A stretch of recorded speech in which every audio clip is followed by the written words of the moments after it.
अगदी काही महिन्यापूर्वीची गोष्ट आहे. अमेरिकेचे अध्यक्ष डोनाल्ड ट्रम्प आणि रशियाचे अध्यक्ष पुतिन यांची भेट अलास्कातील एका सैनिक तळावर झाली होती. युक्रेन युद्ध सुरू झाल्यानंतरची ही त्यांची पहिलीच भेट होती आणि या भेटीत त्या दोघांपेक्षा दुसऱ्याच एका गोष्टीचं जगानं लक्ष वेधून घेतलं आणि ते होतं F-35 फायटर. ट्रम्प जेव्हा पुतिनला रिसीव्ह करायला आले त्या क्षणी अमेरिकेची B-2 बॉम्बर आणि F-35 फायटर जेट्स हवेतून थेट तळावर उडत करत होते. त्या जेटचा आवाज ऐकून पुतिनने आकाशाकडे पाहिलं आणि जगाचं लक्ष त्यांच्याकडे गेलं. अमेरिकेने आपली हवाई ताकद दाखवण्यासाठी हे जाणीवपूर्वक केलं. अमेरिकानं आपल्या F-35 जेटचा इतका अभिमान होता की त्यांनी थेट जगासमोर प्रदर्शित केला.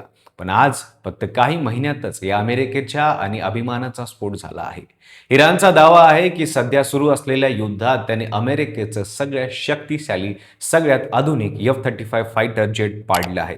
ही घटना एवढी मोठी आहे की आजपर्यंत हे धाडस कोणत्याही देशानं केलेलं नव्हतं. इराणच्या या धाडसामुळे जगभरात खळबळ उडली. पण इराणने हे कसं साध्य केलं? अमेरिकेचे अदृश्य विमानाला कसं शोधलं? आणि या एका हल्ल्यानं युद्धाचं गणित कसं बदलू शकतं? चला सविस्तर जाणून घेऊया या व्हिडिओच्या माध्यमातून. नमस्कार, मी पंकज आणि तुम्ही पाहताय कसं काय.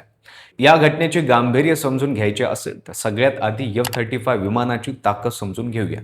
F-35 हे कोणतंही साधं लढाकू विमान नाहीये. हे सध्या जगात अस्तित्वात असलेलं सगळ्यात प्रगत 5वी पिढीचं स्टेल्थ फायटर जेट आहे. त्याची सर्वात मोठी ताकद आहे की ते म्हणजे अदृश्य राहण्याची कला. F-35चं डिझाईन, त्यात वापरलेलं मटेरियल आणि शस्त्रसाठा अशा पद्धतीने डिझाईन केला आहे की हे विमान शत्रूच्या रडारवर सहजासहजी दिसतच नाही. त्याला ट्रॅक करणं अक्षरशः अशक्यप्राय असतं. याशिवाय याची सेन्सर फ्युजन क्षमता इतकी प्रगत आहे की ते रडार, उपग्रह आणि इतर माध्यमातून मिळालेली सगळी माहिती एकत्र करून पायलटला युद्धभूमीचं रिअल टाइम फुटेज दाखवतं. F-35 विमान बनवायला अमेरिकेने $100 मिलियन म्हणजे जवळपास 930 कोटी रुपये खर्च केला. अमेरिकेने हे विमान 9 देशांना विकलं आहे. भारतालाही विकण्याचा प्रयत्न केला, पण भारतानं प्रत्येक वेळी नकार दिला. अशा अजिंक्य समजल्या जाणाऱ्या विमानाला इराणनं पाडण्याचा दावा केला. आता सर्वात महत्त्वाचा प्रश्न, इराणनं हे नेमकं केलं कसं? अमेरिकेचे रडार चुकवणारी विमान इराणच्या रडारवर कशी आहे? इराणनं मीडिया प्रेस टीव्हीच्या म्हणण्याप्रमाणे इराणच्या IRCCने या विमानाला पाडण्यासाठी आपल्या स्वदेशी संरक्षण सिस्टमचा वापर केला. या सिस्टमचं नाव आहे मजीद. F-35 जरी रडारला चकवा देत आहे हे इराणला माहीत होतं, म्हणून त्यांनी त्याची दुसरी वीक पॉइंट शोधला. विमान उडताना त्याला इंजिनमधून बाहेर पडणारी उष्णता पूर्णपणे लपवता येत नाही. विशेषतः जेव्हा विमान युद्धासाठी पूर्ण शस्त्रसाठा घेऊन उडान करतं तेव्हा त्याला जास्त पॉवर लागते आणि उष्णता आणखीन वाढते.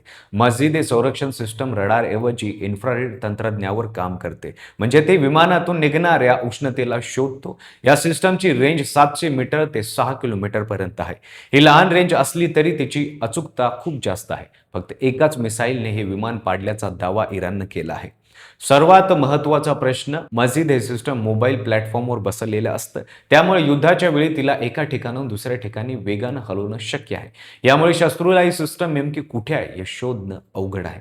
हे विमान पाडण्यासाठी इराणनं एक स्ट्रॅटर्जी वापरलं. इराणच्या म्हणण्यानुसार 28 फेब्रुवारीला जेव्हा युद्ध सुरू झालं तेव्हा इराणनं जाणीवपूर्ण आपली खरी रडार सिस्टम बंद करून ती सुरक्षित ठिकाणी लपून ठेवली. त्याच्या जागी त्यांनी डमी रडार सिस्टम उभारल्या ज्या खऱ्या रडार सारख्या सिग्नल पाठवत होत्या. अमेरिका इस्रायलच्या ड्रोन्सने नुकसानाचा अंदाज घेतला आणि रडार सिस्टम नष्ट झालेलं पाहून त्यांना वाटलं की इराणची एअर डिफेन्स सिस्टम व्यवस्था पूर्णपणे डिस्ट्रॉय झाली आहे.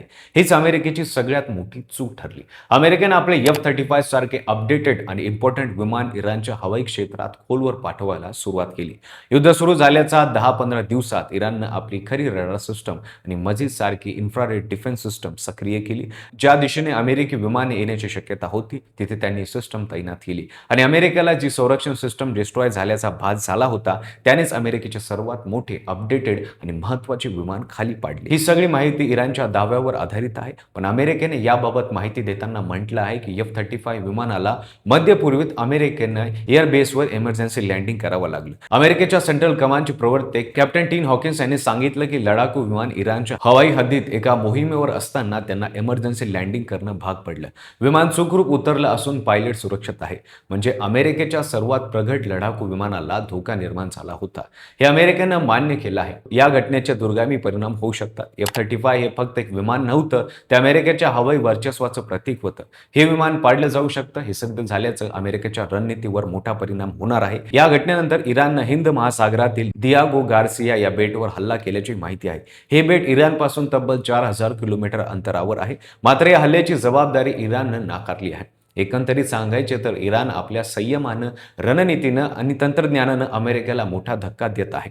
आकाशातील भूत समजलं जाणारं F-35 विमान इराणच्या उष्णता शोधणाऱ्या क्षेपणास्त्राला टाळू शकलं नाही. आता अमेरिका याला कसं उत्तर देतं ते पाहणं महत्त्वाचं असणार आहे. तुम्हाला या सगळ्याबद्दल काय वाटतं? इराणनं खरंच हे करून दाखवलं का? अमेरिकेची F-35 विमान आता सुरक्षित राहील का? तुमचं मत आणि प्रतिक्रिया आम्हाला कमेंटमध्ये नक्की सांगा आणि अशाच माहितीपूर्ण व्हिडिओसाठी व्हिडिओला लाईक करा, शेअर करा आणि चॅनलला सबस्क्राईब करायला विसरू नका आणि पाहत राहा फक्त कसं काय.